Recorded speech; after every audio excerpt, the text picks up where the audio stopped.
Small Man JiuJitsu. Yes. Thanks for coming. We got the father-dad combo here. You guys been training for a while, both brown belts, Concept Academy, and then you have like your side small awesome YouTube channel. If you haven't watched it, definitely go watch it. My favorite thing you guys do is the car talks. They're just driving around. They just talk about jiu-jitsu or life or random things. And some of those, man, you guys knock those out the park. They're amazing. But it's like unfiltered glimpse into their life. So Small Man Jiu-Jitsu, shout you guys out. Thank you for coming. Thank you for having us. Yeah, for sure. And kind of dying to get on one of these. We watched all the ones that were put out previously. Like, all right, that's pretty cool. Get to talk story with you guys. Yeah. That's nice. Yeah, absolutely. It's cool. Good stuff. Yeah. How did this Small Man Jiu-Jitsu thing come up? He had the idea. He created it. We have a debate because my memory's kind of bad. But we're like, oh yeah, who made the 25-year-old has bad memory, this? Right? Or like, nah, okay. But we created it together. And it was just a YouTube channel at first and stuff. And we got it. The name was even we debating that, but we paying homage to like Long Man since we're small. Just Small Man. Just something basic. Yeah. Cool. Instead of Short Man, right? Short Man was some kind of weird. We don't want that way. We don't want that way. Yeah. The thing I really like about you guys, and it's unique, you don't see it a lot, is you guys pretty much started jiu-jitsu together, stuck with it, and there's a pretty high chance that you guys are going to be black belts on the same day at some point in the future. Do you know of any other father-son combos like that, where like they started together and they made it all the way to black belt together? Not really. No, I mean I know a couple guys like Jeremy and his dad. They're both black belts, but I think, but Jeremy got it first, well before. Yeah. And the guys over at Gracie Baja, I think Braden's like a blue belt. I think that's a black belt. But yeah, there's a lot of father dads that mother daughter whatever that do jiu-jitsu, but not like together at the same time. Mm-hmm. I think age is probably the biggest factor in that, right? Like, how old were you when you started? 15. 15. Yeah. Okay, and you were? I was 53. 53. Yeah. Like, there's a split usually, and then like one's a kid, and then like by the time that kid's a grown up, then dad's already a black belt, but the kid's like, oh, I'm a blue belt, I'm a purple belt, or whatever, right? But very rarely you get like, I'm a teenager, right? And then like we go up to the ranks together. I think you guys remember Josh McKinney? No. I think him and his dad, they're both black belts. I think him and his dad got their black belts around the same time. I don't think it was the exact like same day, but like where's he train at? He was he was in the Midwest. I want to say St. Louis or something. Oh, okay. He was really good. I suck at jiu-jitsu. Him. Yeah, him. So do you know, was it the same I don't know. I just know that guy's name and that thing, but I didn't know his dad was training with him. Yeah, him at like purple brown, he was like really killing it. I think he got injured for a little bit or something. Mm-hmm. But he was one of the top stars, and I knew because like in the Midwest there's not Asian people. Who's the Asian guy? So I would see him at tournaments and just talk to him, and then in my mind I'm like, why are you competing in Chicago Open? He's like, well, I live in St. Louis. I'm St. Louis. I was like, oh, that's cool, because like most of the time when I enter these tournaments, like it's Asian people on the West Coast or the East Coast. Like they're never in the Midwest. Yeah, that's how I remember him. But that's the only other person I can think of. Like father dad went through the ranks together. He started like 1 month or a couple weeks before me. Oh. I didn't really like it. I was like a teenager, but I was at that impressionable age where I got the ideas on how to do the moves. Okay. So it was like cool because I could do this stuff to people, and I was like, oh yeah. So I was like, into it. Could still scrap at school. Yeah, like let me show you this real quick. Yeah. He didn't like it at first, but we had a previous. We tried to do karate. Okay. And then I forced him, and then he hated it. Right. So I said, jiu-jitsu. Yeah. You don't want to go? Fine. I'll just keep going. And somehow he just got the bug, and then. Where was this at? Where did you guys start at? So we started at UFC. Waikele? Actually, we started off, I think, no gi. We actually started off with Jay. Okay. And we did it. And then we'd go on Saturdays, take the Saturday class. And we always joke about it because we were total, like, the typical don't know nothing, right? We would go so hard. Right? And it was a Saturday morning class. The rest of the weekend, we were just devastated. We couldn't even move the rest of the weekend. We didn't know what we were doing, right? Like, we were just so lost. It's so funny. When he was 15, you still had the dad strength on him. I still kind of had the upper hand. Yeah.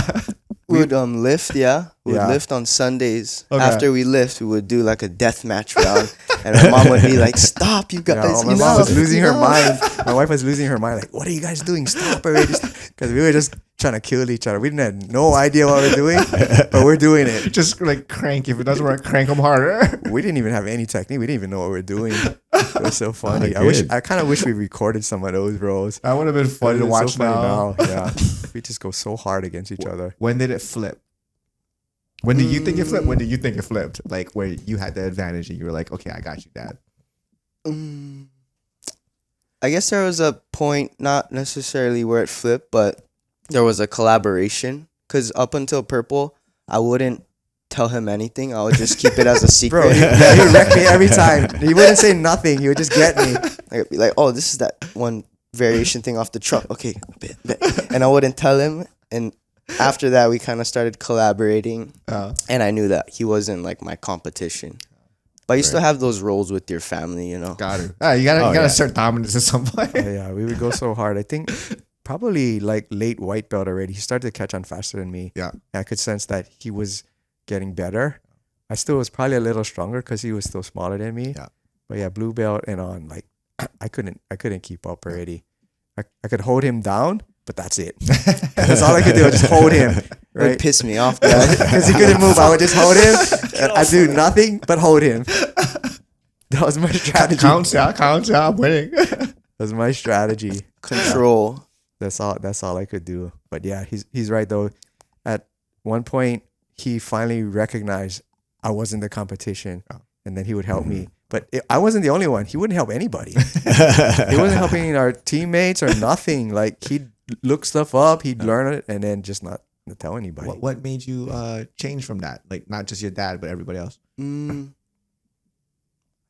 I think it started to feel good when you connect with people. Yeah. Yeah. And it's like not just jujitsu, but it's like kind of learning who the person is, like how they learn through, you know, Oh yeah. and stuff. So it's like, Absolutely. What about you? When did you stop? Like I think kind of naturally when you start, you just worry about yourself. When did you start like actually sharing stuff with people? Man, probably blue belt. Blue belt? Yeah, Joel, Chris, those Okay. guys, yeah. Okay. I was so selfish. I didn't have that. My wife started training. I think it was a purple belt when she started training, and she'd be like, "Who's that? I don't know his name. Like, what is it? I have no idea. Like, I don't care about these people. I'm here to get good. Like, I'm gonna make friends with white belts. They're gonna be around in 3 months. Like, you're kind of a jerk. Like, oh yeah, I kind of am. I was so caught up in like my own journey. I only trained for myself. Like, I wouldn't even like answer questions for people. I would ask questions, but like I was That's the teacher. Yeah, I was all give or all take, no give. Like probably the purple belt. I think when we first started, there were a few people that really helped us. We were white belts, and after class, that's where a lot of our learning came from. Yeah, Okay. they'd help us out. And I don't know, Anyone in Mason- particular? Any Mason shout-outs? Tandle. yeah, Mason Mason Town. Oh, Yeah. yeah. He showed me deep half when I was a white belt, and that's one of the things that I keep still run with to this day. Where's Mason training at now? Trickster? Trickster. Trickster, okay. Yeah. I see him every once in a while. I see him. Yeah, and mine was half guard. He showed me a bunch of half guard stuff, Okay. so I still play half guard. Okay. Older man guard. How Works far well. ahead was Mason from you guys? What was he? What belt was He's he? like blue, Blue Yeah, belt? yeah, he was a belt ahead of us. Okay. Yeah, but Yeah, like yeah. not early blue, yeah, like a little bit No. later blue, Okay. mid blue. But I didn't realize, like in those days, the importance of drilling. Like he would drill all the time. He said, "Oh yeah, I drill this with Jacob. Yeah, Okay. So Jacob, they would drill together, and then eventually we understood the importance of drilling. When we first started, we go to the gym 7 days a week, because there'd be 6 days of classes, and Sunday would be the open mat. And we were mindlessly training. We weren't getting anywhere, but man, we felt good. We're going to the gym every day, right? We were just kind of sputtering around, learning nothing, but we'd go every day. So we spent a lot of time not progressing. Yeah, it took us a while to figure Just it out. developing the grit, I guess. Yeah. Yeah. Aspect. So Mason was kind of the one that's like kind of started guiding the learn jujitsu. Helped us kind of get in that direction, right? In those days, I think he would like loan us DVDs and stuff. Okay. He'd study Okay. DVDs Okay. and things like that. Yeah, There's a big mental aspect of jujitsu. there really is. There really is. I think we missed that in the start. Yeah. We just were just going there and just kind of trying to do whatever we could. I think everybody did. Yeah. Yeah. I didn't know any technique. I just like grabbed stuff when I started. The other thing too, right, that I didn't even realize, because I think you were at some of those open mats on Sundays. I went to a couple. I just took it for granted. Like, man, those open mats at UFC, they're like 40 guys. Yeah. They're like black belts, like Larry Hope. All these guys would show up, bro. Cause they're all part of UFC. Yeah, Edmund. Okay. Yeah, they were all up there. Joel Like, and Chris. we just assumed that hey, JR. everybody has this, right? And I look back on the pictures, and I'm, oh dang, wow. Yeah. You know, it's like crazy. It's crazy to look back at the picture, see who was there, and you're like, Yeah. I never even really connect with that guy. I never really talked to that guy. But you guys are teaching now, right? Yeah, so we've been teaching at UFC. I think we're just figuring out maybe almost 3-4 years. Okay. So start off helping. So I was the employee, Okay. and Carter would help me, right? So we start off helping, and then probably maybe 2 years ago we took over Wednesday nights. Okay. So we do the kids gi and then adult gi, Okay. and then maybe 6 months ago started the no gi, kids Okay. no gi. So we really enjoyed that. You know, like we'll scheme like a couple of days in advance. Hey, what are we gonna teach? We try to, even though it's one day a week, we try to have some sort of continuity between what we're teaching. absolutely, Yeah. sure. Or relevant things that we see the students having problems with. So we really enjoyed that. You adjust class to class. Like, this is what we worked on. This is what we saw last class. Let's work on this. Right. Then, unfortunately, the runs come to an end. So next week will be our last week at UFC. Oh wow, you heard it here first, folks. The exclusive. Yeah. What do you guys got planned after? Are you gonna transition somewhere else or set something else up? What's the plan? Do you have a plan? Just figuring it out as we go. Just still training at Concept and then doing our little thing on the side, helping out the kids, and then see whatever comes about from that. You know, maybe they want some stuff during the week, and we still have the freedom to train after doing that. So he's getting prepared for his competition, so we're trying to dial in a little bit more, what more you got coming up? focused. Masters. Oh, Master Worlds. Yeah, Oh, nice. Masters. So kind of good timing. early getting ready. I think I'm probably gonna start really getting serious like mid to late June. So give myself a couple months, yeah. Okay. But for now, like trying to figure out what the schedule will be. You like leading about up what, to it. 8 weeks? About 8 weeks, is yeah. the thing? Okay. You know, when you get old, you cannot train from too far out. Yeah, you're gonna burn out and Oh yeah. bust up. What do you think for time frame getting ready for a comp? Well, I think that it's not the physical aspect. It's more so like the mental aspect before we go into when he has to grind, just figuring it out and going through some of the things that aren't as clean. And then when he does have to go hard, he doesn't have to question as much what he's doing. He's already kind of mentally prepared for it. So I think that's the type of preparation we're doing now. What do you do personally? Like you like 8 weeks also, or I never really had a plan. just shows up as scraps? He just trains hard all the time. Let's be like 25. Happy birthday, by the way. Thank 25. You do that 25. yeah, I happy just show up birthday. as scrap. But Maya's trying to really get me to calm down, but I'm trying to figure out how to balance it. Yeah. Because you do have to use that speed at some point. So that control to speed. I'm trying to figure that out as I move toward a higher skill. You put on very exciting matches. I refed his submission battleground match. That was like back and forth. But you don't stop moving, man. Like you got the 100% for the entire match motion. Can we talk about that match? Yeah, so I decided to play guard, practice my guard. I think some of the controls were there, but he was just fucking strong and fast. So some of my retention went out the window. I had to rely on my escapes and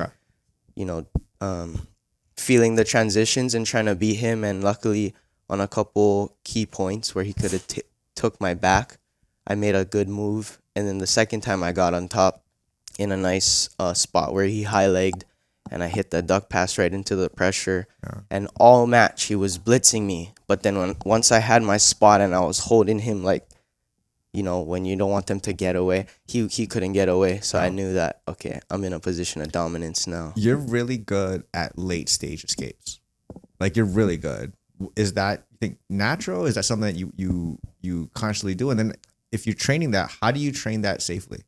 I think that it's just from all the times of being smashed and stuff, and then figuring out as the techniques go by how I leverage my techniques with how how I feel my body moving as well as their body moving, and then just being aware of like some of the key points that they need to get for the escape.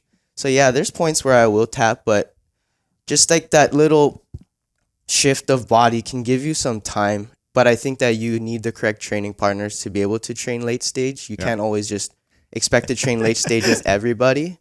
So then your early stage comes good, and then you can kind of blur the line between the late stage, and it's not like, okay, early stage, oh fuck, late stage. It's like early stage, middle stage, late stage, going back to middle stage, early, late. And it's like, I'm not really going to get set into one spot because I don't want to. Yeah. Do you do late stage?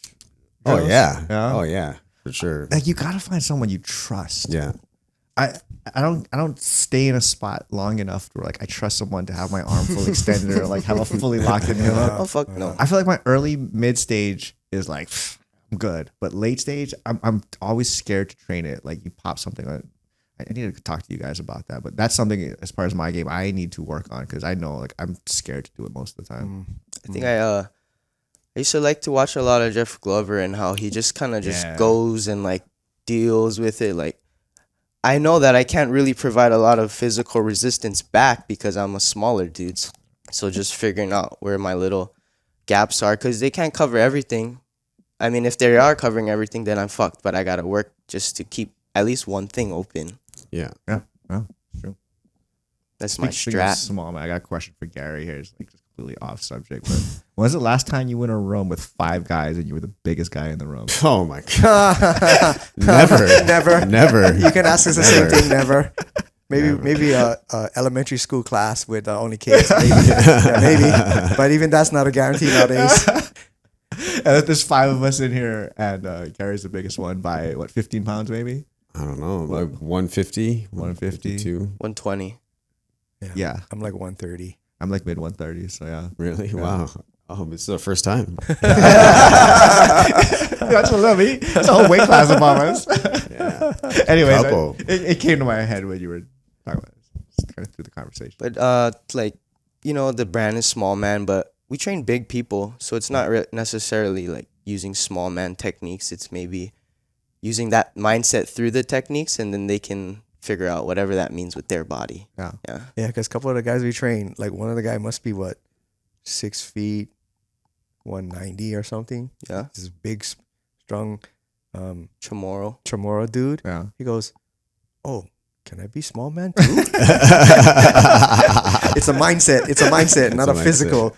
Not a physical thing. I would think for branding, your shirt should only go up to like medium though. Like, man, we don't have any large shirts. No extra large. Sorry. Too big. Sorry. They're walking around. No, they can wear it. Yeah, if you can rock this shirt. Super tight. You make the limited edition, Yeah, there right? you go. Oh, you got the 1 of 1 XL, man. So where'd you grow up at, Robert? I grew up in Pro City. Pro City? Yeah. Okay. Pro City High School. And actually, I was born in Los Angeles. Oh, Okay. Yeah, but I think we moved back when I was like 4. Okay. So I have very little memories of anything that happened in Los Angeles. I see some black and white pictures, Yeah. but that's kind of about it.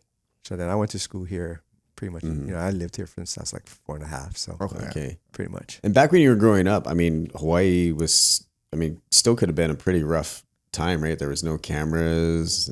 It was. I mean, I guess it was different. But I think now it's a little more scary with all the things that happen. You know, with the crime and the, I won't say desperation of a lot of people.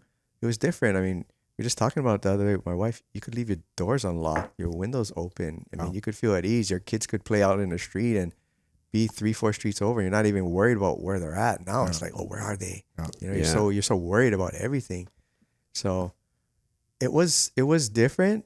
I feel it was safer in those days. It was just I guess I call it progress. Change things as things moved along. Yeah. Mm-hmm. I'm always curious, do we see it more because there's more cameras? Right. That's the other thing. Or like the other way, right? Like did it actually get worse? It's like it seems like there's more violent crimes. Like some stuff is you're always gonna have kids shoplifting. You're always gonna get like the after school fights where like they fight and then like one kid quits or whatever. but like the violence, especially like the home break-ins and then the shootings. There's been a lot of shootings, or more than I think when I was younger, that have happening. So I'm always curious as to like what the actual statistics are. Yeah. It's a sad thing that, you know, you always have to worry about where you're at. Where's your wife at? You know, did you lock the car doors? I mean, man, it's rough. So it's important to know how to protect yourself and your family, right? Yeah. It is super important, right? And grew up in Pro City also, or I grew up in Waikele, so Waikele? more Okay. like this area, but kind of a little bit that way. Yeah. Yeah. And then Waipahu High School. would No, that I be? went to McKinley. McKinley. Oh, So yeah, my family went to like this private school, so Okay. he's trying to set me up to go to private school. So I went from like Waikele Elementary to like Holy Family, which is by the airport, this Catholic school. Had good enough grades. Second entry to try to go to Iolani. Okay, I got in Okay. from 7th to 9th grade. First quarter of 9th grade. Made some poor choices and it got kicked out. Oh man. So I transferred to McKinley, which was right next to where his employer, sorry, Okay. told everybody that. But yeah, so he could keep an eye on me, and then that's why I went to McKinley. He was not a model student from the day he started school. So not in a really bad way, but he had problems with authority. Wow. So it's kind of funny. I always joke, right? Elementary school would call me and I would be happy when they said, "Oh, your son's short on lunch money today," versus, "This is the principal's office. We need to schedule a meeting. Can you come in this afternoon?" Oh, here we go again. But yeah. What do you think it was with the schooling, and was it you? Was it the school? Was it the system? Like what? I think the infrastructure just seemed so easy to me that I could just fuck off and still be able to. I mean, you got to Iolani. Yeah, It's not so- an easy thing. So like, it just seemed mundane to interact with people and do this like boring shit. The ability was there. You just didn't want to do it. That's kind of like We've part of talked what's about going on, that quite a bit in our, and I'll say it again, that like this idea of traditional school is pretty archaic idea, right? Let's take 30 young minds, at least give them to one adult and tell them you need to sit in this seat for 6 hours. You're all going to learn the same thing the same way. And if you can't do it, there's something wrong with you, or we have to do this, or we have to do that, but I agree. They need that CLA. yeah. No, when I see the effort you put into grappling and how much I can tell that you're not just showing up to class and meatheading it anymore. Like you're learning, your improvements are fast. But even when we talk about it, like after class, whatever, we're talking about random stuff, like you've thought it through. It's not like you're just shooting from the hip. You've thought through a lot of scenarios, a lot of positions, and it's like, but you didn't do good at school. But like you're capable because you're learning something that's relatively complicated. But yeah, it's just, I'm always curious, like why weren't you doing well in school? And we're bored. Yeah. Those kids, I mean, you guys can probably relate too. Like the kids, they learn in like so many different ways, like I have some kids that can't drill they can't pay attention while I'm explaining the move. They can't drill the move for crap. But when it comes time to do live rolling, it's like, where did this come from? How can you do this Americano so good when you couldn't do it in drilling? It's a really interesting dynamic to see those young minds at work. Yeah.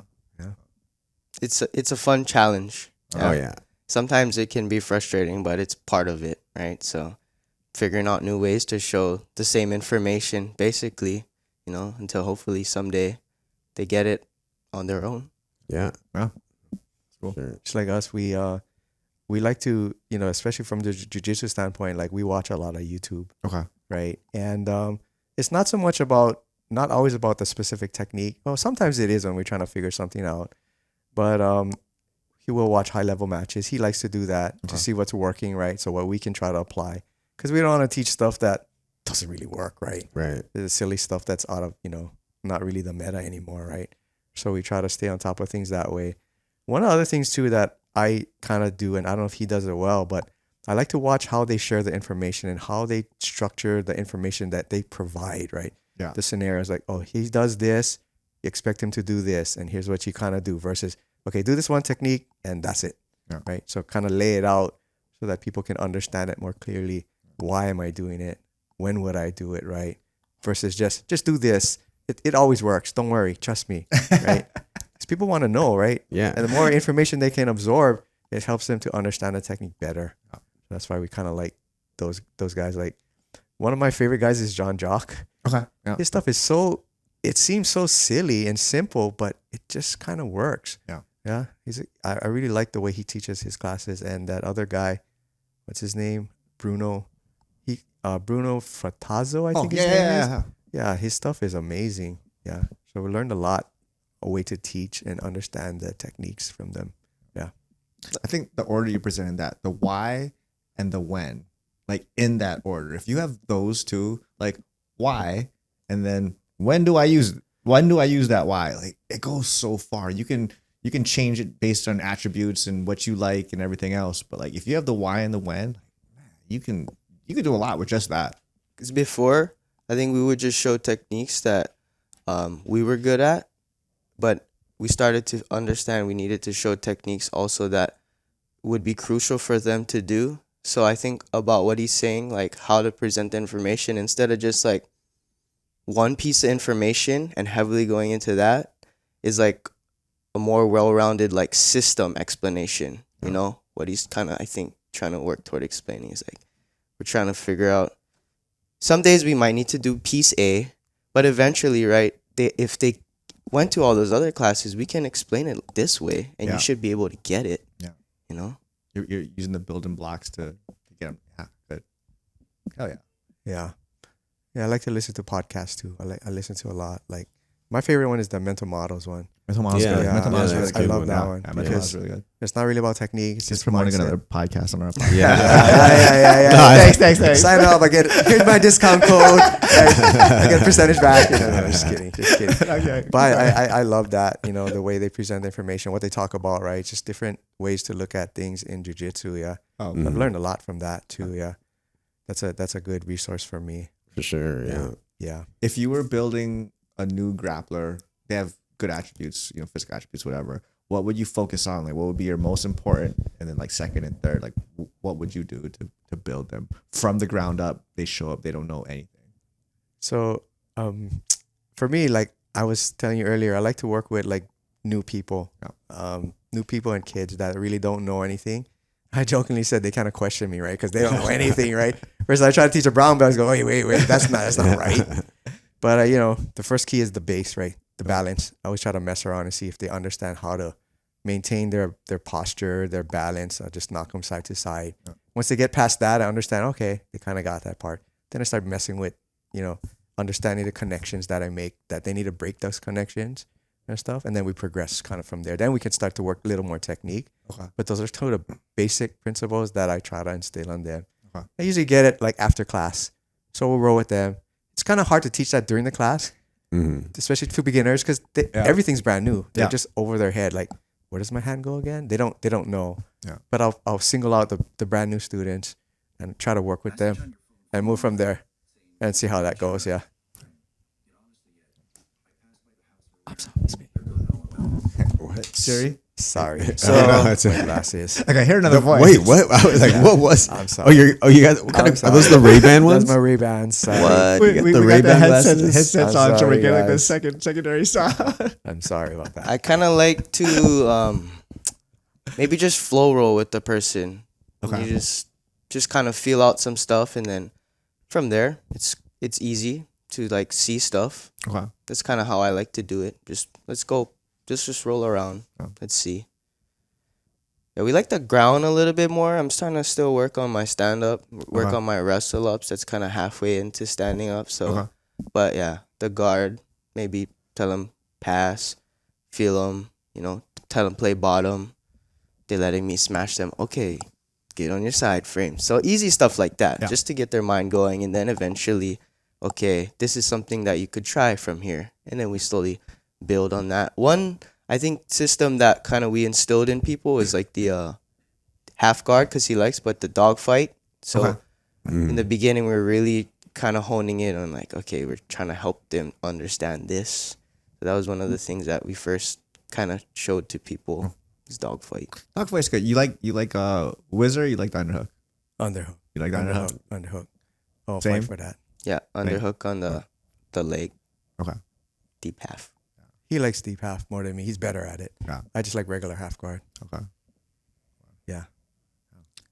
I have a question for you guys, right? So maybe maybe a little more Gary, right? So you have your own school, right? You still compete. How do you balance your training, That's your a great coaching, question. your real life, and all these other things in between? Sure. Well, first, luckily, like my wife is from Brazil, right? So she has a certain pride of jiu-jitsu, even though she trains a little bit, you know, but I wouldn't call her, you know, a serious practitioner by any means. But culturally, she understands the importance of jiu-jitsu in my life, right? So really lucky there. And I don't balance it like, well, the students come first, right? My all the beginner students come first for me. So if there's formal class is over, it's open training, I make sure I roll with all the newer students first, right? And of course, I'm getting something out of it. I hope they're getting more out of it than me. And then pretty much like whatever's left at the end of the day, then is my hard training rounds for myself, you know, with probably a couple purple belts, but mostly brown belts and black belts. Yeah. In a nutshell. How about you, Alika? I know you're a busy guy too. I don't know, man. We were talking about like how much I actually am on the mats, and it's pitiful. I try to train as much as I can, but if you look at it from like what most of my peers are probably doing, I'm probably getting somewhere around half the amount of actual mat time. For me, it's a lot of mental. Like I study a lot. I watch a lot of videos. Worlds is like happening, so I'll get a lot of new footage very, very soon. But I study a lot of video, and then it's really just recreating it in my head. And I always kind of tell people, like, depending on when you train with me, you can kind of see what I'm working on. I turn almost everybody into drilling dummies. I make my own CLA. They're not part of the game, but I make my own CLA scenario, and I play it and I force it. And it's like, oh, what is Alika working on now? Like, well, this is what I'm working on. I'm going to recreate that scenario as many times in a live row as possible. So I'm all about efficiency. I want the most efficient training where I can learn as much as possible in the shortest amount of time. But like, I don't know, I'm busy and I travel for work, and that's kind of the hard thing is like you show up to a gym, and which is why I'm not getting my late stage escapes, right? Like there's certain things I won't even work on because I'm like, I don't want to get my arms snapped while I'm working, you know? Right. And then when I actually have the opportunity where like, oh, I got some time, then it's like, okay, let's work on the things that I know I'm weak on, but I just don't have opportunity to train. When it comes to competitions, really, it's like wherever I'm at, if I can enter, I'll compete. Just because I like competing. And we were kind of talking about this earlier, but me competing, I think, makes me a better coach and a corner because I can understand the mental, emotional side of a competition. So like, if I know what I want to hear as a competitor, I can give that to my student when I'm cornering them. So I kind of look at it like, while I enjoy competing, it also keeps me engaged in how to coach somebody from a competitor standpoint. Yeah, I like that.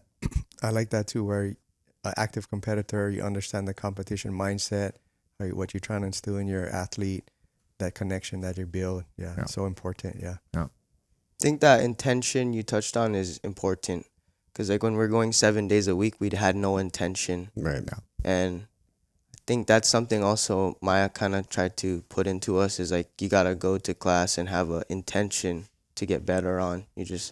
So definitely that's important what you said. Yeah, let's talk about Maya for a second. Let's talk about Maya. What's it like training with Maya? Yes. I've seen him compete, you know, very, very good competitor, probably easily one of the top 3 guys on the island, jiu-jitsu wise. But I've never been to one of his classes before. Like what's it like? So it's really well run on the days. So the days that it's not competition, he'll, I think recently he's starting to address more common problems that he'll see. Okay. And then we'll work through that. And then like as the class progresses, like down the week, there's other pieces. So he gets us to understand the position. You know, he'll give us time to positionally drill in that spot We work the bad spots. And then when it's comp class, he kind of tries to work beyond just the technique stuff and kind of more on the mental stuff as well. So he'll give us talks. You can say something. No, so yeah, I mean, very detailed in the way he breaks the techniques down, right? Yeah. And I always joke because all the people that competed, they've done arm bars in competition, right? Except me. So I call it arm bar university. You know, they all do arm bars, right? But that's one of his attacks, right? Yeah. The arm bar. He's so good He's at it, really good right? at And he it. breaks it down, and he's helped us understand it a lot. At least me. I never even tried it before. Like, I always felt arm bars, I'm risking a position of control to go for the submission, right? Yeah. But after he started to work it and explain a little bit, I feel a lot more comfortable. So I'm trying it, I'm going out of my comfort zone to try to go for these things. So yeah, he instills a lot of confidence in us. We're still lucky because the school's fairly smaller. So a regular class size might be like 8, right? You got a lot of attention from Yeah. him. So he's correcting us. We can call him over. And then, there's definitely roles towards the class. So I like that when he rolls with me, he understands I'm an older, smaller guy. So he lets me work. Like, he'll block a lot of my stuff. And he knows if I'm weak in an area, he'll keep going there till I figure it out. Yeah. And then he'll keep reminding me, hey, you need to do this because I keep getting away. Or sometimes he won't even tell me, but he'll just keep doing it till I figure out how to work through that. That's good. That's really good. But I think the big point is the class sizes are smaller now, so we got a lot of attention from him. So it's a big big benefit for us. Where's his school at? It's right across HCC. Yeah. So there's that canal that runs across, and we're right on the other side, that little 3-story walk up. I think negative reinforcement in rolling is like such a learning technique. It's like choke you 100 times. Like, okay, I think that's coming, right? You kind of understand. If someone does the exact same thing to you over and over and over, like, it really motivates you to be like, how do I stop that? Yeah.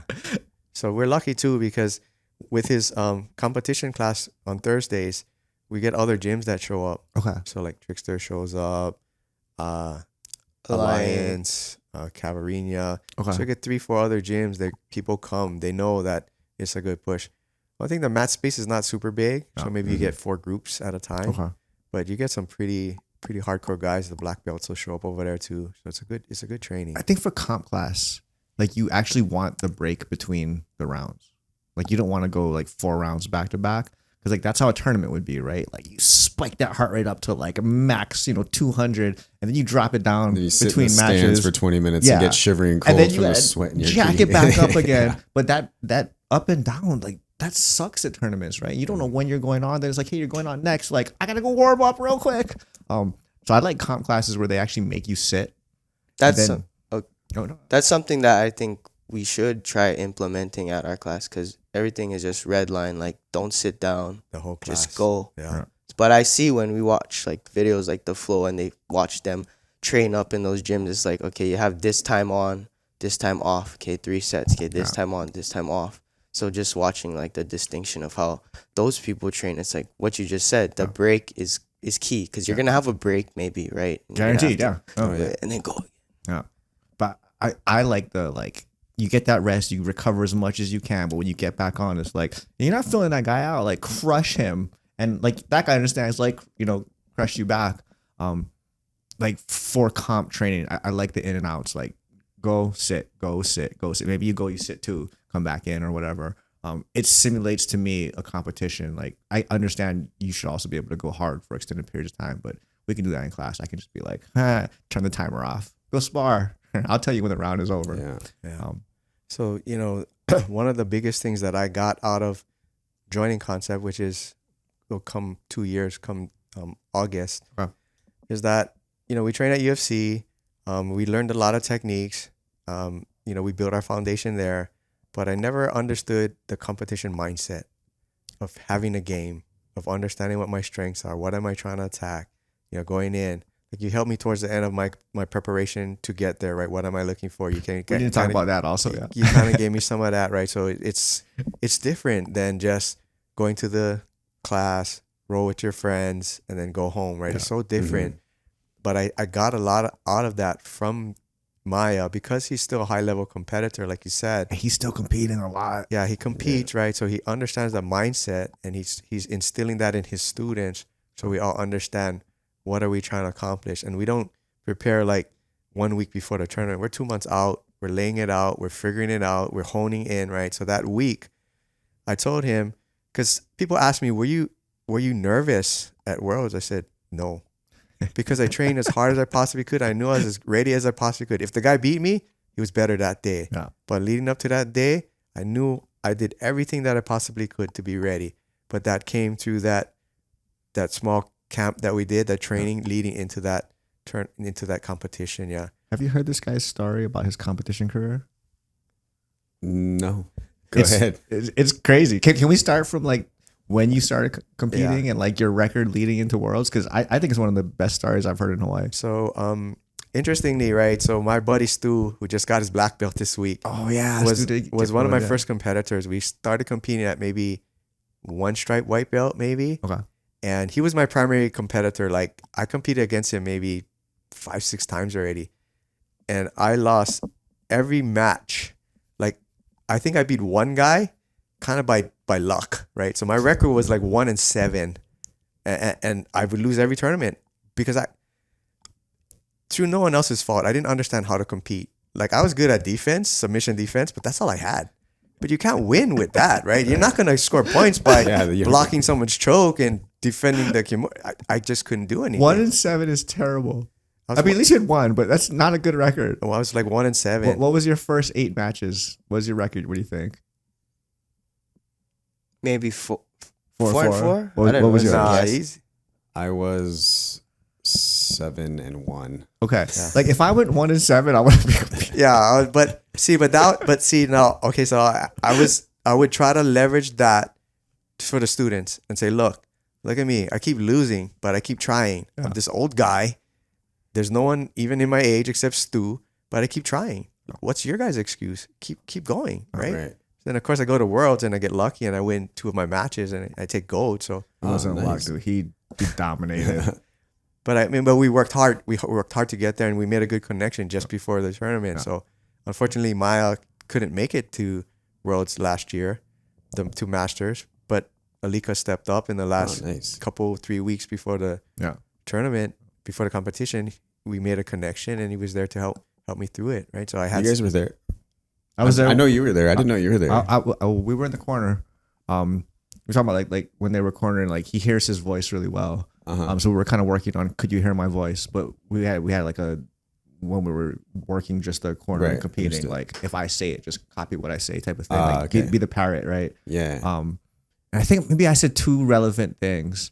And then the last, so he tapped the first guy, what, in 3 minutes? Yeah, couple 3 minutes. 2 or 3 minutes. Well, the guy kind of tapped himself. Self-inflicted von flu The guy kind of tapped himself. Like he dominated the match. We didn't have to say much. Like we're just like, go Robin. But the second match, it was really close. And I think I said one thing in that match that definitely got through. You were shifting your weight, like just in a really bad position. And I was like, just move back, I think is what I was saying. But the second he heard it, and he didn't, I don't know if you heard my voice, but like he was saying the same thing. The second like it registered, you shifted your weight back.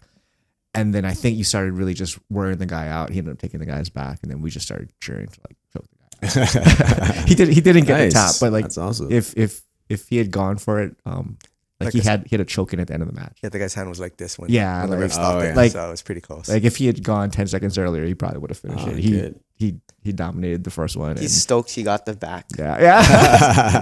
Oh yeah. Yeah. So big cheese on his face. Like a minute left. Yeah. But as far as that, like the actual cornering, I think maybe I contributed to actual things. No, but I could hear you yelling out the time. Oh. You gotta do something. 1 minute. Oh. Like it was coming down to the end. Like you gotta do something. Oh. So everything I tried wasn't working. Then did the Hail Mary and it worked. So we lucked out. We got lucky at the end. But yeah. It is important to have somebody on your side, in your corner, that knows what's happening, that will yell you the right commands, the right things to do. Can you run us through that sequence? So it's in close guard. So I was in close guard, right, and I tried to sweep the guy. I was pretty abstinent. I was pretty like I wanted to stay in close guard. I didn't want to open up. I kept trying to sweep him. the guy was smart because he was up in an advantage, right? Uh-huh. So he just stayed away and he played the comp style, right? Which is, I would have probably done the Yep. same thing, right? Especially for Worlds. But he was burning down the clock from like maybe 3 minutes out. He just stayed there, right? Stayed there. So then I tried a couple things. Like I tried a cross collar choke a couple times and then he sensed it. So he would kind of back up. So maybe within the last maybe 15, 20 seconds, I tried it again, backed up, and then I pulled away and then I just collar dragged him to the ground. Oh, nice. And then I jumped on his back. So it's funny, when I jumped on the back, somebody yelled, put your hooks in. And then I put my hook in, and then these guys were laughing because I started to smile. Because once the guy went like this, I knew I won already. Once he went like this, I said, all right, I won already. So a big smile came on my face, right? And you can ask Carter, because Carter knew why I was smiling, because the one match that I won here, I did the same thing. Oh, really? When I knew I won, I had a big smile. Like, I don't smile. I mean, I'm not going to smile in most matches, but I knew I won, right? So I think there was maybe 15 seconds left, right? And then Alika said, you either said like choke him or go for the finish or submit him, right? And I hesitated for about 3 seconds, like, but I won already. Why do I need to choke him, right? Why do I need to choke him? Just go. And then I said, okay, all right, let me try then. And then, like I said, if I had reacted a couple seconds earlier, the guy would have tapped his hand. His hand was, you could see in the video, his hand was like this already, and then they stopped. But it was a fun match, and I had a lot of fun. I had these two guys in my corner, and Kawhi was there too, yelling for me. Yep, Kawhi was So there. yeah, so I had a good support good. team. And my one of my cousin's husband, actually, he's a brown belt out in Maui too, Yeah. and he was there. Yep, They were yep. cheering for me too. So his daughter and my cousin were there cheering. So it was pretty happy. After I won, and my hand was raised, and I was walking back to the podium, felt like kind of was like floating, like it's surreal. Like, That's awesome. oh, did this really Yeah. happen? Like to win at a big competition like that and do so crappy over here is like, whoa, wow. Okay, I guess where I trained did make a difference, It had a lot of impact on it. So yeah, it's pretty stoked. So what, pressure for this year, defending, going back, because you're in the top. The top Master seven. Master seven. Yeah. Is that where it stops, right? So There's nothing because past you it. won, do they make you pay again for this year? Probably. I think so, right? I I think thought so. if you win a world title, you don't have to pay anymore. I think it's like a world title. Oh, gotta Yeah. be Mundial's gotta be the Yeah, Yeah, okay. I'm just a Masters. Yeah. old man. Because it's kind of funny. So, funny story. We were at the airport, right? And then we're doing a little video, right? Like kind of a recap thing, right? So this guy walked past us initially, and then later when I got out the medal and we were recording, he goes, "Oh, you won!" And then he started shaking my hand. "Oh, good job! Remember that Yeah, dude? Just yeah, like a yeah. Brazilian dude." It's like, "Oh, wow!" It's kind of funny. He just happened to see us recording. He goes, "Oh," it was on the video. Like, shook our That's hand, really cool. shook my hands. Like, it's pretty cool. Yeah, it was fun. It was fun. I think one of the most touching things that I got from that, right, is that I got to go over to my dad's, right? My dad's older now too, right? And I got to kind of take a few pictures with him, and it's like super, like, I got kind of emotional with it, right? Because to do something like that and be able to share it, of course he couldn't fly out there, but just to share it with my dad, I was like, oh, I was so stoked. That's like such an emotional time for me. I was so happy. Wow. Yeah. It's awesome. That's a big accomplishment. Yeah. Like for that one day and that one moment, like you were the best in your demographic, and like there's a very short list of people that can say that. It's kind of funny you say that, because I mean, like, for me, I'm not trying to be humble or play dumb or whatever, but I didn't really think it was that big a deal, right? Like, okay, I took gold at this thing, right? I won 2 matches against these 2 old guys, right? Like, so what? I mean, what's the big deal? But then a lot of people started sending me congratulations. They see me and tell me, "Oh, that's a good job."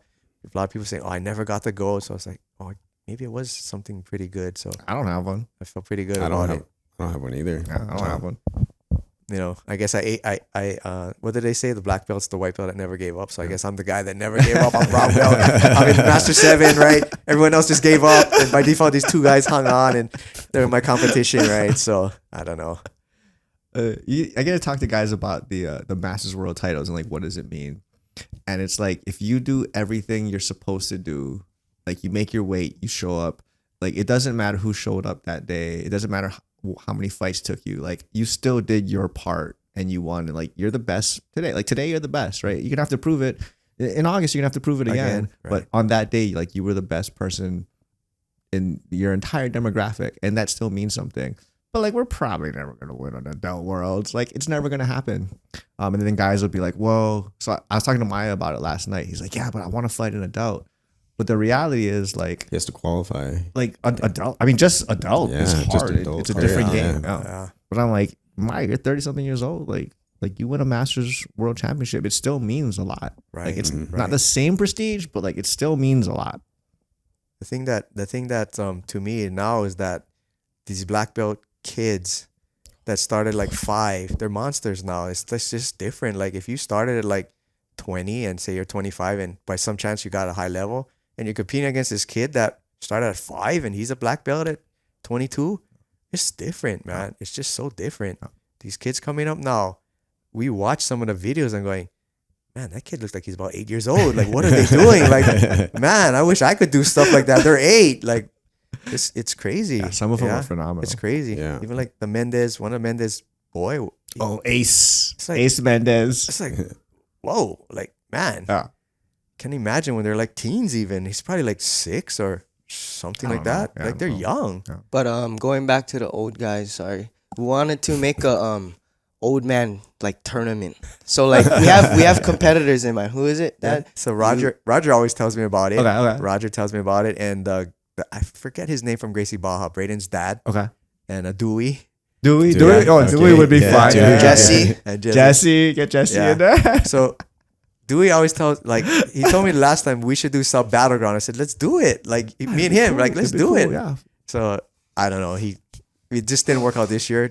After this one, he says, oh yeah, let's do it. I go, yeah, let's just do it. I mean, who cares if it's boring? At least you and I get to be in the spotlight for a little while. Yeah. Have some fun, you know? What would be the age cutoff? We go in like you gotta get your senior citizen discount. Like, what is the cutoff? Right? Like, It's funny because so at Naga, I saw this older guy, right? I knew he was older. He was like older.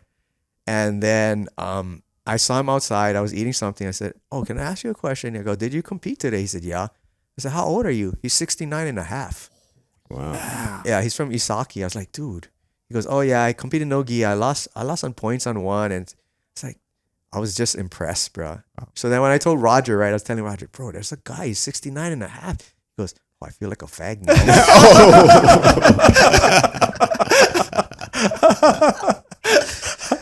He says, he always tells me, oh, every time, I always say the oldest guy, but when I see you, Robin, I gotta hide. how old is Roger? He's probably like maybe late 50s, maybe. Okay. Yeah. Okay. Somewhere around there. Yeah. I want to be training in my 60s. Like if I'm training in my 60s, I feel like that's a pretty big accomplishment. I think I was lucky because I started later. Yeah. So I didn't rack up the injuries that I would have if I started off as a teen or even Yeah. as a kid, right? Yeah. Oh. So as I'm older, I'm not gonna try the dangerous stuff to start off with, right? But when you're a teenager, You don't care. I'm gonna ride a motorcycle off the roof. I don't care. Do whatever, right? When I see a young athletic guy, tell him like no jumping shit. Like you cannot jump anything on me. Like you do that, we're done. Like I don't need the risk of injury. Yeah. Young guys jump on stuff. I always tell Kavai like no jumping on my back. Like pull me to the mat. You cannot jump on my back. Yeah. But he'll just jump. I'm like, no, you can't do that. Like, I can't take that. Yeah. It's dangerous. Can be, yeah. What else you guys got going on? I think for us, like we said, we've been training some kids, right? So the way I kind of frame it is like we're like Kumon, right? So we give that extra boost to the kids that not doing as well or doing well but want to do better. Yeah. Right. So this past Naga, we had 10 kids that we were helping, Okay. and 6 hit gold. This is like after class type of thing. Yeah. Private lesson. Private, yeah. Okay. Side lessons, yeah. So 6 of them hit gold. So Nice. we're pretty impressed. 6 gold, I think 1 silver, like 2 or 3 bronze. Oh, so like everyone. Pretty much everybody. Didn't medal. One kid didn't medal, Okay. but pretty much everybody got at least 1 medal. That's a pretty good percentage. Yeah. And Is then, it the two of you teaching them at the same time, or is it one of you? You guys divide and conquer? How do you guys usually do so it? he mostly runs the technical side, the technique and stuff, and I try to do the mindset, Okay. the importance. Like for me, like I keep saying, it's not. I tell the kids, it's nice if you win the medal, but I want to see progress. It doesn't matter if you get gold, silver, if you get nothing, but I don't want to see you keep doing the same thing over and over in the tournaments. Yeah. All I want to see is progress, right? Just keep pushing forward, right? Try to teach these kids little simple life lessons. He teaches the technical aspects of jiu-jitsu. He's better at that. He's clearly better at that. Yeah, you know how like, and I'm not against it, but you know how some gyms like they hang the belts and the medals that everybody wins in the gym and everything, and that's cool, But I did that for a little while, but then I decided I was going to take him down. You know, I didn't, because we didn't want to rest on our laurel. What do they call that? You know, Resting our laurels, past, right. our past accomplishments, right? We want to keep going and going and going. So I ended up taking them all down. So I feel you on that. You know, progress. Yeah, I don't even care about the win or the loss. Are we improving? You know, That's the biggest thing. That's the biggest thing for us, right? And like I said, for me, the vehicle is jiu-jitsu. The end goal is to get them prepared for teens, young adulthood. That's my goal, right? Yeah. He's driving the technique, the jiu-jitsu side, and I help him with that. But I try to set the mindsets. He does it too, but that's more of my focus. You know, being 60 plus years old, I've seen a lot of things. I don't want those kids to struggle. Wisdom. I don't want those kids to struggle through different stuff, right? So even we had a kid, he lost, right? But after his match, I said, you did good. I said, but I don't want you to quit and give up. Yeah. Just got to keep training harder. Just keep pushing harder, right? Because once you quit, it becomes easy to continue quitting, right? Yeah. So trying to set that in the kid, like, don't give up. You didn't win, but that's okay. Just keep trying harder, right? Those simple little things that the kids can learn. And then a lot of times, you know, your dad will tell you something, your mom says something, it's like, But if your coach tells you something, oh yeah, my coach told me this. Like he remembers stuff his football coach told him. It sticks, right? So you have a slight advantage. So I'll talk to the parents if they're having problems with the kid or there's something they want to try to relay. I'll try to help them get the kids where they need to be. Yeah. So I try to be like an additional mentor to them. Yeah. That's what I like. I enjoy that. Wisdom. I enjoy that part of it, right? We've seen one of our kids that when her very first competition, she hyperventilated, was crying, couldn't even get on the mat. Like she was struggling because of the noise, and she just kind of fragile. It's different. But Naga, she went out there. She hit. I think she had a silver, bronze, and a gold. Okay. She could be like a 5-year competitor, like nothing. Like the confidence in what she could do and in herself was so big. Yeah. I think to me that was probably the highlight for me of that whole tournament. That she did that, and it was like. She just grew, you know what I mean? Yeah. Just to see that progress of them, not so much in their jiu-jitsu, but just as a kid, as a person. So that meant a lot to me. Yeah. And that's a skill that carries over to like so much in life, right? Like, and that's not even a jiu-jitsu thing. That's like a life thing. So that's the big thing for me, right? I have an opportunity to influence these kids' lives in a positive way, right? Even some of the parents are kind of absorbing what we try to say, right? So how much interaction do you get with the parents? Because like different, if they're coming for private lessons, I'm assuming there's some sort of compensation. Like, do the parents then sit there? It's not the daycare parent that drops. Oh yeah, the parents are there. They're there, dude. We had this one mom, right? So Naga was the week and after Mother's Day. Okay. Mm-hmm. So I said, oh, okay, I get it. You know, it's Mother's Day. You know, if you guys want to spend time with your family. The mom's so vested in the kids' jiu-jitsu says, nope, we're coming. And they sit through the whole thing. They watch it and they absorb it because they do jiu-jitsu too. Okay. So they're learning, Right. but they're also understanding what we're trying to teach their kid, right? Yeah. Mm-hmm. So they're fully vested. They're not we don't accept the drop off the kid and leave kind of mindset. We want the ones that are vested in their kids. And they're coming here to get better at jiu-jitsu. That's what we look for. Yeah. He has the OG knowledge. I have the uncle knowledge. Hey, what you guys doing? Come on. What is that? Do it again. Come on. That's that little split, you know. That's a good combo. You guys have a really good combo going. Like it's two perspectives with like there's a technical expertise and there's like life expertise. You can bounce between the two. That's awesome. I think the kids can relate to him too, because because he's smaller, right? So then they can kind of relate, like, oh, that's like my friend versus that's the coach. Yeah. Right. And he's younger too, right? He's not like older like us guys, right? So they can relate to him a lot easier. Yeah. So the sad part is for us, as we announced our departure, some of the kids are crying already. Oh. Yeah, it's kind of hard. Yeah, we built those relationships, but we'll still see them, right? Just not at the gym anymore. Yeah, I hope you guys keep the momentum going with it. for sure. Yeah. Right on. Yeah, nothing much else scary. Just putting a lot of time into jiu-jitsu. Mm-hmm. Trying to figure out my profession, kind of. But What are you going to school? No, No? not right now. Just working. Just working? Where you work at? Or you don't have to say. But. I work for a moving company. Okay, Yeah. cool. Yeah. It's with like half locals, half Brazilians. It's a Brazilian-owned company. So yeah. would the plan, like if the world worked out exactly the way you want it, would the plan be to be like a full-time jiu-jitsu instructor? Yeah, I think so. Yeah. Yeah. Oh. And then maybe something else that could give me some sort of stability too. Just Yeah. something smaller when I'm not doing jujitsu. Right. Right. Yeah. Because I think everything mainly is eggs put into jujitsu right now, at least for the effort put forth in the daily life. So I think maybe diversifying a little bit is not bad. No, not at all. Yeah, it's not bad. You've heard of Elijah Dorsey, right?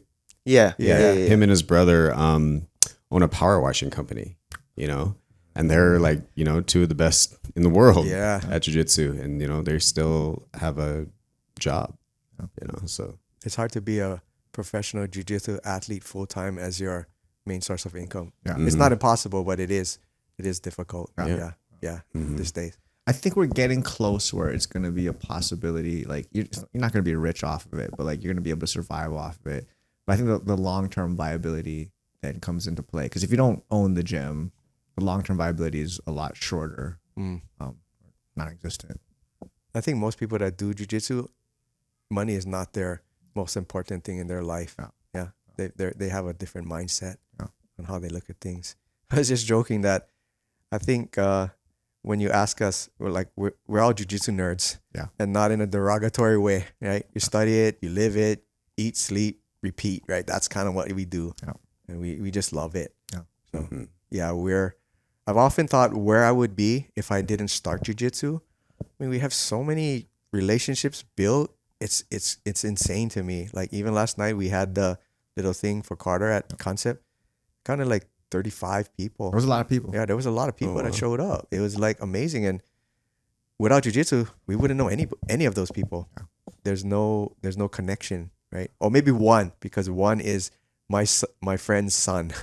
Outside of that, I wouldn't know anybody, right? But it's jiu-jitsu is just such a awesome community. Everybody just cares for each other. Yeah. You know, I agree. My life would be nothing without jiu-jitsu. I like the ability to network within a jiu-jitsu community. Like it puts you in a room with people that you have no business being in, or like you would never interact with, and all of a sudden you're talking to some guy and like, oh, he's a doctor, like, oh, he's a rocket scientist, like, oh, I'm in a room with a rocket scientist. This is pretty cool. Yeah, you're right. I really like that aspect of it. I think especially when I travel for work, I'm always like, hey, what do you do for work? You know, I didn't talk to white belts before, but now I'm like fully invested in the people, you know, like, what do you do? Tell me about your story. Where are you from? You know, I'm always interested. Like, I always see your post. You're like traveling and you're training at all these places. I mean, what's that like? So like schedule wise, most of the places we go, there'll be a gym within half an hour to an hour. Usually, sometimes they're really close, but sometimes it's just in the range. And then some of the countries, it's weird, right? So like if you think of Hawaii, like I don't know how many black belts are on Oahu, like hundreds, maybe even 1,000. Like there's a lot. There's a lot of. There's black a lot. belts There's there. a lot now. Yeah, a lot more than before. But like there's countries, there's cities I go to where there's no black belts, or like there's one black belt. You know, areas where like it goes far. But even when I was a brown belt or a purple belt, they're like, "Oh, you're a purple belt?" Or something. I'm like, yeah. Yeah. What? You know. And then what they've been exposed to, because even with, you know, like the instructionals online and everything, it's different when someone does it to you, when someone can show you the actual force behind it. Like you can copy the video, but if he's doing it wrong and you're doing it wrong, and it feels no one's correcting different. you. Yeah, right? like you're doing it slightly different. So I think having like I tell my parents a lot. My mom doesn't understand jiu-jitsu at all, but my brother lives in Thailand half the year. And it's like I tell her, like it's like having an advanced degree in a very niche category. You know, like I'm like the expert on like nuclear radioactive frogs, but the like the community that wants that knowledge, right? You go in there, and then she's like, "How do you have friends everywhere?" And it's like, because I have an expertise in something very small, you know, it's kind of a unique thing that. But then people are like, "Oh, what are you doing after practice? Oh, you busy tomorrow?" That's how I end up making friends and everything. And I tell guys like if there's 3 gyms, like the next time I come, I'm going to the other gym because I want to just meet the people. Right. So maybe it's not always the best training, like as far as the jiu-jitsu, but as far as like meeting people and making connections, and then just the influence you have over. because like I was telling Carter, like I train with him, I roll with him maybe every 2 or 3 months, but I can see the progression every 2 or 3 months. Now imagine like you guys have skills in jiu-jitsu and you have a coach in jiu-jitsu, but like these guys, they just have whatever I showed up with for the day that I showed. And there's a gym I go to in China where like I don't think there's a black belt in a city of 15 million people. So when I go, like they invite all the gyms over. And whatever I show that day, whatever we work on that day, when I come back a month later, 2 months later, they're all amazing at it. Because that was their technique that they got to focus on, right? So they're like, oh, we had, so let's say crab ride. Like, here's how you do a crab. I come back, they're all crab riding, and they're all good at it because that's the only actual interaction they've gotten. So there's like a skill discrepancy because they don't have as much access to when they're doing it wrong, they don't even know they're doing it wrong. Like it's a bunch of blue and purple belts from that region that are teaching a bunch of blue and purple belts from that region. So it's like if you had access to, I don't know, Rafa Mendes for a day, whatever he showed you, you're like, hey, we're gonna go rep this out. Like we're gonna get really good at this. And I'm not saying I'm Rafa Mendes, but like in comparison, like he's so much better than. But when you're out there, you're their Rafa Mendes. Yeah. Like because there's such a big skill discrepancy, like they'll focus on it, and the gyms, the guys that are doing it in some of these countries, like that's all they do. They don't have another hobby. Like it's not like, oh yeah, I do jiu-jitsu, but like I play video games, like I go surf and this and that. It's like, no, I go to work and then after work I go to jiu-jitsu, and they do that 7 days, 6 days a week. Yeah, that sounds pretty cool. It's cool. It's really cool. Yeah. Could get almost like if you had an ego, you have a god complex. Right? Just, okay, come on, servants, clear the path. Do the path for me. I'm coming. Most places I tell them like I don't know if like, because a lot of places want to pay, right? They're like, oh, okay, like you let me train, it's cool, but I will take free dinners. Like I'll take some dinners and some beers. There you go. That's a good trade off. Yeah. That's cool. We train at in Japan a little bit. I think that's the only place we train internationally. Oh. Axis, Carpe Diem, Gracie, Osaka. How's Gracie Osaka? We were still blue belts, yeah. So there's like a lot of white belts and blue belts. It was more like slower pace, it wasn't like a comp kind of like Carpe Diem was more intense, but that one was kind of more slower pace. We still sparred and stuff. Yeah. Is that the one with the yellow mats? Carpe Diem? No, they had black mat. They had black mats. Oh, okay. Yeah. The kind was there, yeah. Hi, Sam. Oh yeah. So when we first took the class at Carpe Diem, it was Tomoyuki. He was coaching like some De La Riva stuff, and when we was rolling, like 1 week before I learned a Barato Plata, like back in those days, I was like, he did it on me. I was like, what the fuck? I just learned this. He's doing this on me. It's like 2016, 2017, where it's like really popular. I'm like, damn. And then we look back at the class photo and we're in the front, and then in the back, you just see like Hisam's young ass, like there, giraffe. We had no idea who those guys were. Like, hey. I know that guy. That's funny. Which access did you go to? Do you remember? That's where what's his name? Masa. Oh, Setayama. Setagaya or Setagaya. Yeah.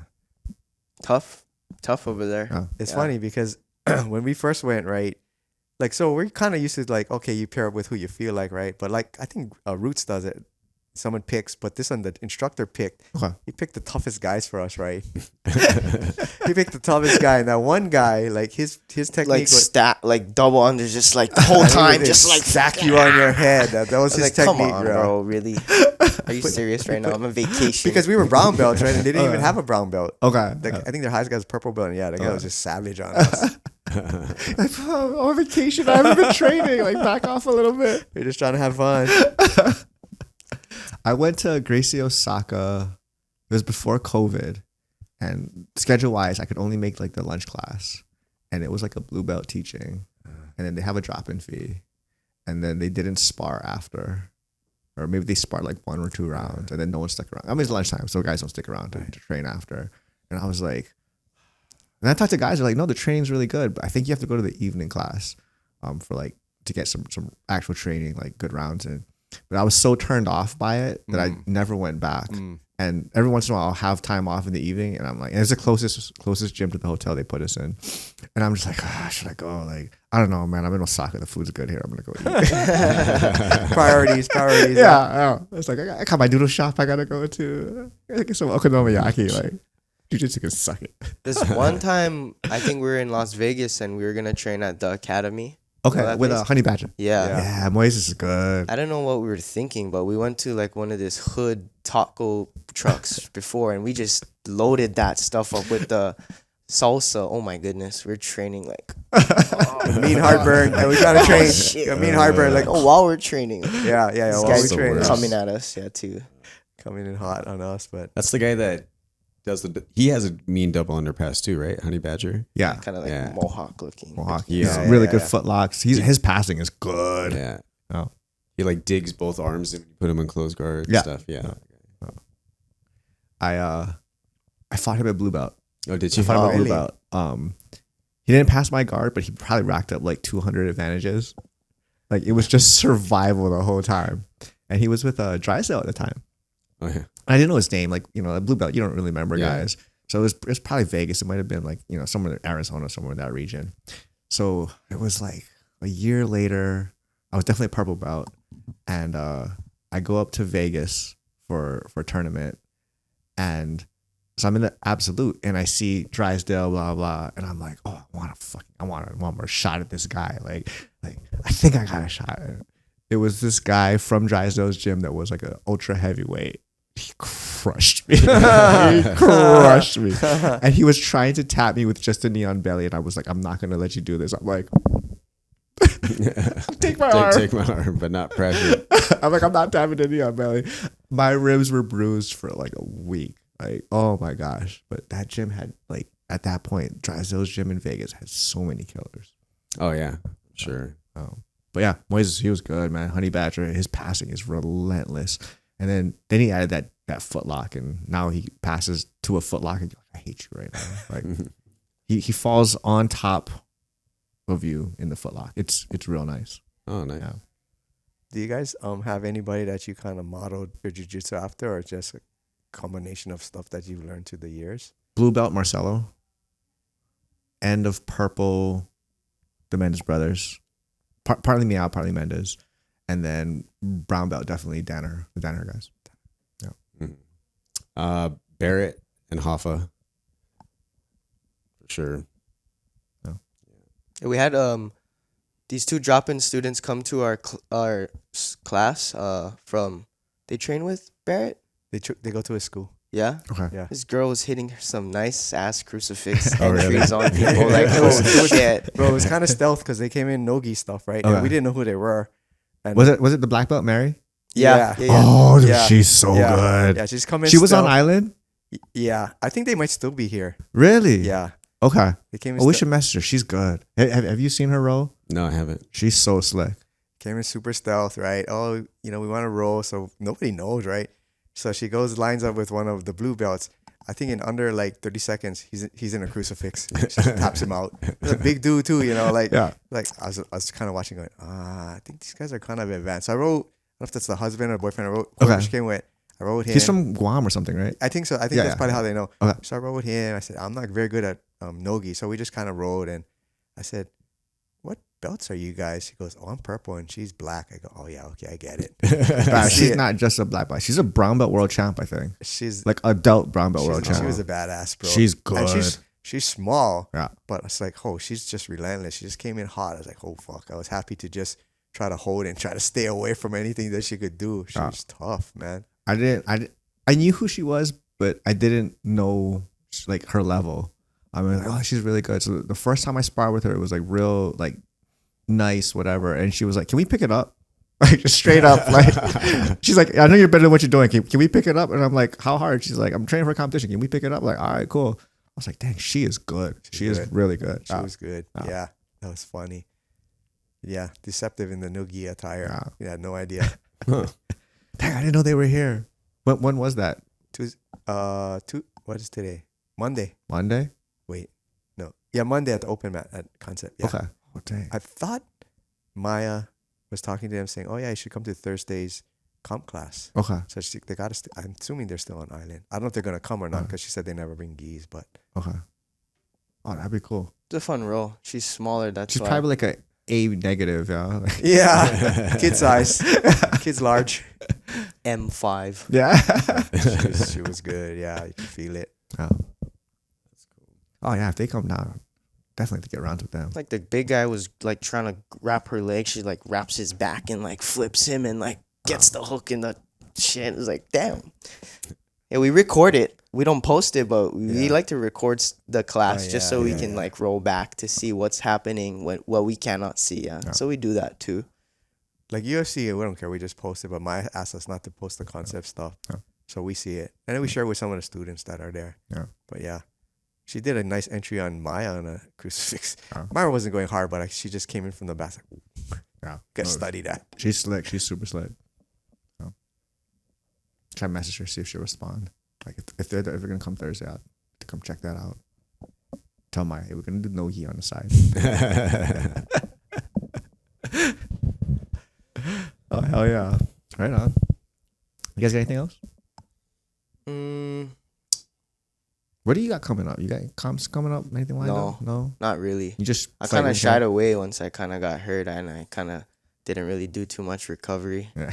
Kind of being like the bum knee coach, you know, but still being able to be a body for people who Yeah. want to, you know, get into the mode. Oh. So Yeah, we talked about him. He talked about going to Jiu-Jitsu Con, but I said, bro, you always get hurt. Yeah. Like you go in and train and then you cannot compete. Yeah. Yeah. Just let me concentrate on me out there. You support me. he couldn't sleep the night before we went to the venue. Oh yeah. Oh, it's a whole nother story, bro. I booked this random place online. It looked like a place out of Cops, you know? Oh yeah. I liked it. He liked it, but yeah, I don't know, bro. We pull up going, oh, frick, is this, like, did I really book a room here? Like, it's just ghetto, bro. I'm talking to random dudes, like random guys, like, "Are you my parole officer?" Like, "Oh no, what is that?" Should have said yes. I hope the price was good. Yeah, it wasn't too bad. I was thinking, it's Vegas, right? It's kind of near the convention center. Mustn't be not bad. I go, oh damn, did I? Oh crap! I couldn't sleep the first night. I was kind of stressed. Like, oh shit, is someone gonna knock on our door, come in? Like, are there gonna be a shooting or something? Like, I was Oh freaking my out. gosh. Yeah. But yeah, so this year I booked a better hotel. Oh yeah, that's probably good. You got the one right by the convention center. They're pretty close on. Yeah. Oh. Yeah. I'm lucky my parents live there, so I just like. Oh, go to that's the right. house, Yeah, that's right. Yeah.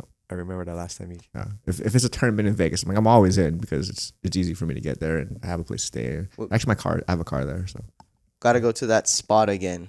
What is that spot we went to? The food, the sushi, and all that stuff. The one that's known. Oh crap! What's It's the name not of that place? not Sakana or something like that. It'll come to me. Nakamura.